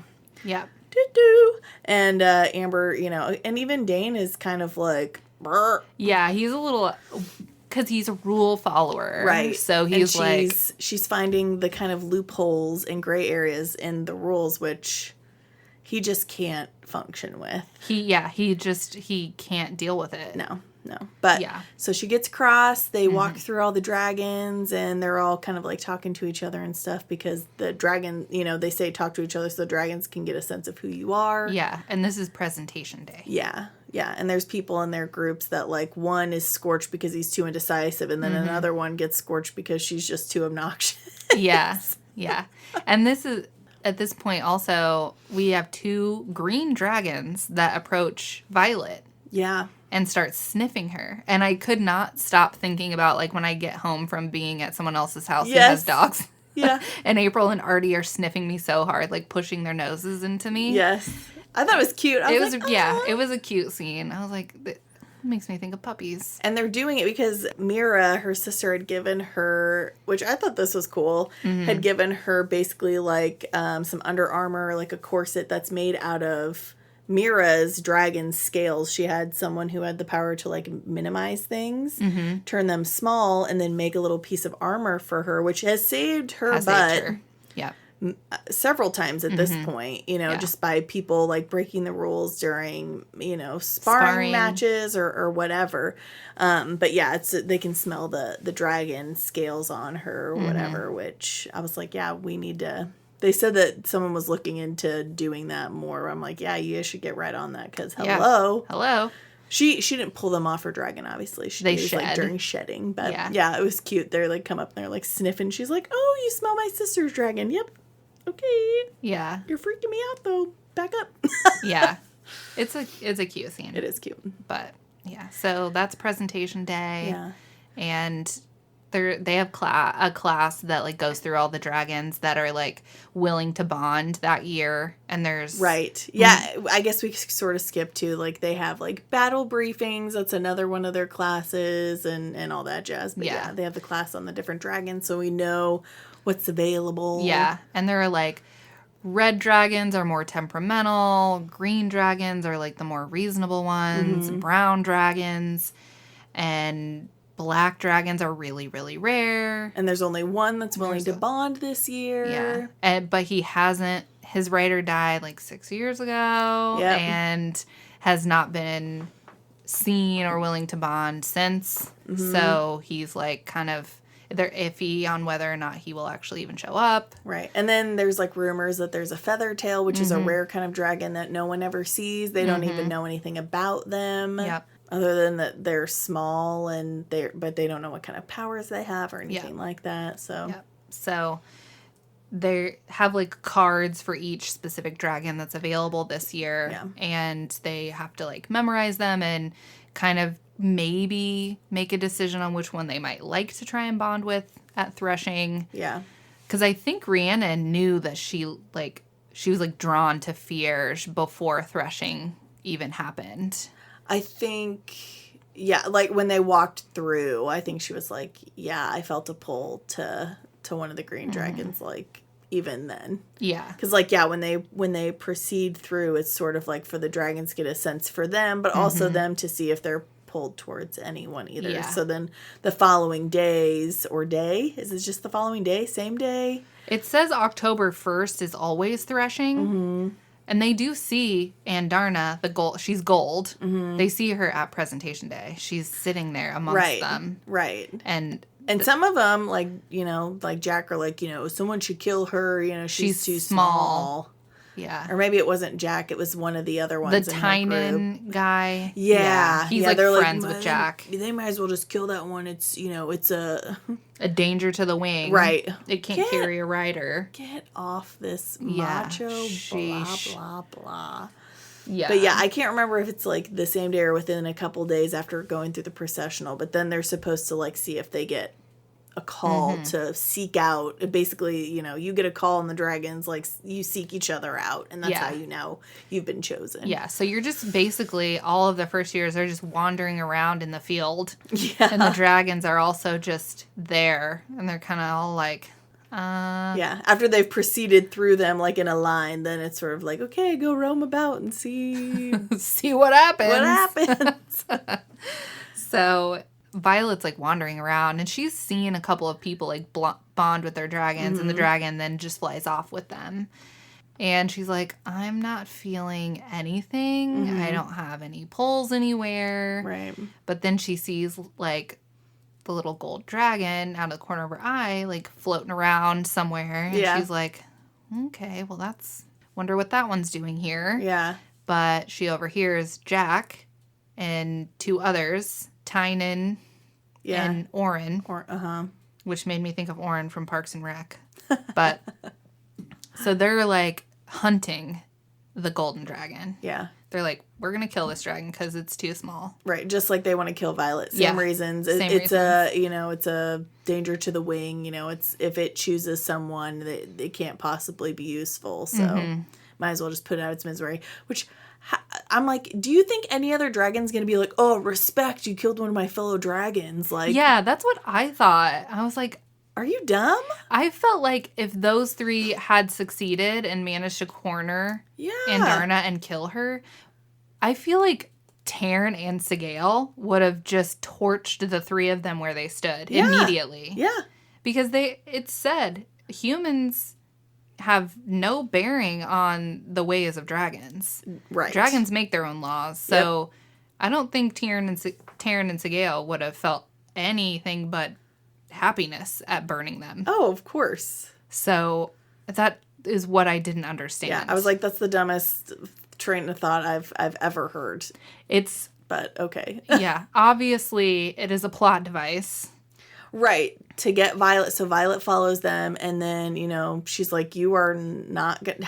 Doesn't she trip and fall and hurt herself on the way following them? Of course. Does. So not only does she just already have a disadvantage, but then she has an extra disadvantage of, like, having hurt herself. Yeah, so she rolled her ankle, so she can't put weight on it. Right. She's outnumbered. Yeah. 3-1. 3-1, because she's like, okay, little dragon, like, fly away, Yeah. And she's just standing there. I'm like, oh, God. Standing there in between these three guys and the golden dragon. Violet is willing to fight. Yeah. She's like, this is wrong. She's like, I expected to die long before this. Might as well do it today. Right. So she gets a good blow on Jack. Like, she injures his shoulder to the point where he runs off like a little wham baby. Yeah, he runs off like a little bitch boy. And then... I think she even, like, says it. She's like, oh... You ran. Right. Bitch. Yeah, I think she does. And then I can't remember one of them. I think she injures... Tynan. Because one of them... Wait. Gets scorched. Tynan gets scorched. Okay. I was going to say. Oren gets injured. Yes, because he is integral later. So, yes. So she injures Oren, and then, but she's still in danger. And then all of a sudden, here comes...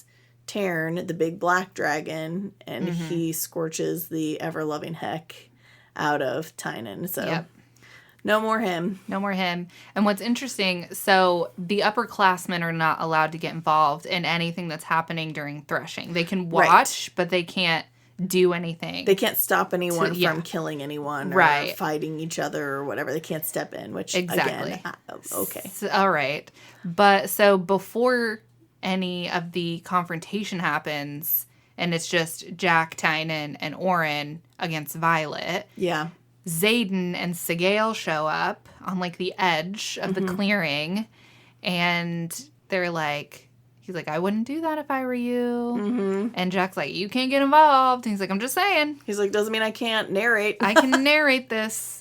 And so Violet, during this confrontation, is kind of always aware that Xaden's over there, which seems strange. Yeah. Because she's fighting for her very life, but whatever. Right. And she notices when it's just her against Tynan that Xaden, like, takes a step toward her, like... Because she's in a bad way at this point. She can't really defend herself against him at this point. Yeah. And so Xaden makes a step toward her like he's going to save her. Yeah. And then Tarn thankfully does it for shows him. up. Yeah. Yeah. So. That is very important. Thank you.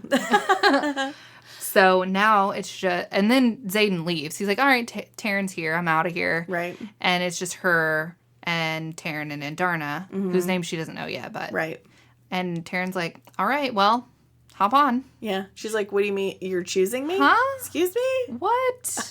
What? Little old me? Yeah.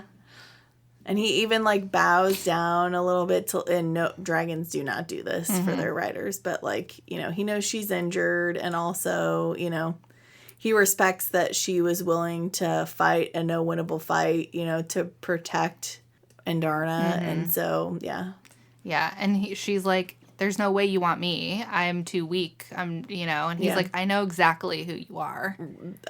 Otherwise I wouldn't have chosen Sorrengail. you. Yeah. So get your bony little butt up on my back, please. Yeah, it's funny. And he notices like her hands are bleeding from the gauntlet. And he's like, make it stop. Yeah, why you're bleeding? Like, quit. And she's like, believe me, I wish I could. Right. So, I think, doesn't she like tear her sleeves, like cover, bind them or something? But yeah, like he just cracks me up. And he calls her Silver One, which I like.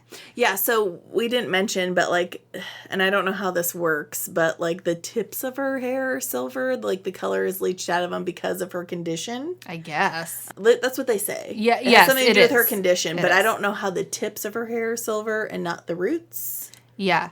But yeah, I didn't understand the focus on her hair. Right. Maybe over time, like the color falls out and it starts at the bottom, like where your hair dot is more dead. Yeah. I don't know. But I don't know. We don't really know the significance necessarily, but yeah. I think the hair thing is to make her different. Right. That's another thing that shows that she's different and, whatever. So, but yes, he calls her Silver One, and I do like that. I think it's a cute nickname. But what I think is weird about the focus on her hair, which I made several highlights in the beginning. It's like chapter 1 that it talks about her hair. Like her mom gives her flack about her hair, and Mira says your hair is going to put a target on your back. Yeah. And tries to get her to like cut it, because Mira and Lilith both wear their hair short. And Violet, because it's something that people can grab onto in a fight. And Violet doesn't want to cut her hair, so Mira braids it for her or whatever. But I'm just like, but then we meet Imogen, and Imogen has pink hair. Yeah. So why would Violet's hair draw attention to her? Who knows? And she not all the women in the Writers' Quadrant have short hair. Right. Like Rhiannon has long braids. Yeah. Imogen's hair is like shoulder length. Yeah, it's like shaved on one side, but it still like has some length partially. So it doesn't there's no continuity there with this hair topic. And I'm like, this is just so you can tell us that our girl Violet is special and has special unique hair. Right. Just say it though. Yeah, yeah. Just say it. Yeah. Like Manon. When we're told about her beauty and her hair, we're not giving any, like, caveats or reasons. Yeah. She's just hot and has awesome hair and eyeballs. Right. Just because. Yeah. Why not? She was made that way and we're cool with it. She's blessed. Yes. Exactly. Let's just say that Violet is blessed with cool hair. Right. That's all you got to say. Yeah. We're not going to ask any questions. No. As fantasy readers, we want our main character to be the shit no matter what. Exactly. I'm going to accept it. Yeah. Cosplayers all over, like, cool, I can... Hell yeah. Make the tips of my hair silver. Exactly. Awesome. Right. But, yeah. Come on. Anyway. Whatever. So that's when, she's flying on his back and she finds it very difficult. Yeah. And he's so big. I was going to say, she would have difficulty on a normal dragon, and he is, like... twice the size of a regular dragon. It says that he is so big that she doesn't even come up to his ankle. Yeah. Like, that's fucking huge. Unbelievable. So, of course, the breadth of his back is way too wide for her legs to hold her on. Because, interestingly, dragons actually have this little spot above their wings that is, like, almost like formed perfectly like a seat for a person to sit on, and has these two bumps for like a person to hold on to. But yeah, even a normal dragon would be a struggle for her because of the lack of strength she has in her legs and stuff at this point. But yeah, he's gigantic, so she has even more trouble. She falls. Thankfully, he catches her. Apparently, other dragons, their people fall and they let them fall. I don't know how they decide, like, who's like, nah, I like this kid, I'm going to give him a chance, I'll catch him. It seems like every other dragon's like, man, you fell. Yeah. I didn't really want to bond anyway. I just, wanted to act like I was helping out. Yeah, I don't know. right. But so she falls a couple times, but Taryn, magically holds her on his back at one point. He's like, "You're making me look bad." Yeah, because he can use his own magic to, like, hold her there. Right. And she's kind of fussy at first about it. Like, no, you don't use your magic that way. He's like, dude, I'm so stupid powerful. Like, this is minuscule. It's not draining me, okay? Like, chill out. Do you want to fall? Yeah. Also, we need to put on a show. Right. Because that's what these dragons are doing right now. They're, like, doing weird little show-off things with their new riders. Air acrobatics. Yeah. And he's like, listen, I'm the biggest baddie out here. Right. I can't be looking bad. Right. So hang on. Right. I'm going to hold you in place because we got to show them what is up. What's up? So, yeah. And then she lands, and then they got to go over to this person and tell them the dragon's name, which they act like they're secrets, but, like, everyone knows. They, like, talk about their dragons all the time. They know their names, but they don't know their full names, I guess. So, his is Tiernanog. Yeah. And then I forget Endarna's full name. But yeah, so she goes over to the roll keeper. She's like, so I guess this big old grumpy Gus over here, Tiernanog, he's my dragon. Write it down. And then Endarna, because dragons only speak to the mind of their chosen rider. Yeah. They don't, they're not, I guess, not that they can't, but they're not supposed to, or they don't speak to the mind of other people that they haven't chosen. So she just hears Taryn's voice in her head, and then all of a sudden she also hears, and Endarna. Excuse me? So, what? And this will be the end of part 1 of the We Read Books podcast coverage of Fourth Wing by Rebecca Yaros. Thank you for joining us. Tune in next week, and we will give you our riveting and epic conclusion to Fourth Wing. Thank you for joining us. Bye.